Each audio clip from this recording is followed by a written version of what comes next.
अस्सलाम वालेकुम वरहमतुल्लाहि वबरकातुहू। लड़का और लड़की के बालिग होने की उम्र क्या है? कैसे मालूम करेंगे कि ये लड़का शादी के काबिल हो गया है और ये लड़की शादी के काबिल हो चुकी है? ये बहुत अहम मसला है कि किस तरह हम मालूम करें कि ये जवान हो चुके हैं।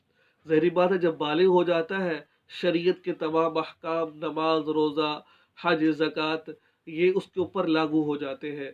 पहले नमाज तो ज़रूरी नहीं थी, बालिग होने के बाद नमाज ज़रूरी हो जाती है। अगर वो नमाज छोड़ता है तो इस सूरत के अंदर वो खुद गुनहगार होता है। आइए चलते हैं, हम बात करते हैं इसके बारे में। फुकाहा फरमाते हैं कि अगर लड़का है तो अगर वो लड़का उसको जो एहतलाम हो गया है तो ये निशानी इस बात की कि ये बालिग हो चुका है।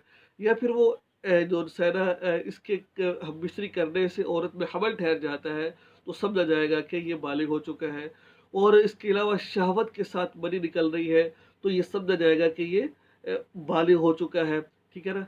इसके अलावा अगर कोई भी इसमें अलामत ज़ाहिर नहीं हुई तो फिर शरीयत कहती है कि 15 साल के बाद इसको बालिग ही तस्वुर किया जाएगा। इसके बाद जो लड़की है, लड़की के बारे में शरीयत ये कहती है कि अगर उसके अंदर हमल ठहरने की सकत है, उसके अंदर हमल ठहर जाता है तो समझा जाएगा कि ये बालिग हो चुकी है।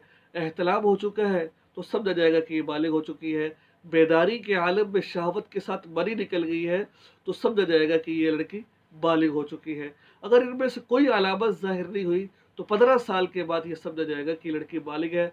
अब इसके ऊपर नमाज भी है, रोज़ा भी है। अगर ये नमाज नहीं पढ़ेगा तो अब इसके ऊपर गुनाह लाजिम आएगा। छोड़ेगा तो इसको क़ज़ा करनी पड़ेगी। अगर मर गया तो उसका मरने के यानी कि अगर किसी बीमारी की वजह से नमाज छूट गई और ऐसी बीमारी जो जल्दी को वो बीमारी ठीक नहीं हो सकती तो इसको नमाज का फ़िदिया भी देना पड़ेगा।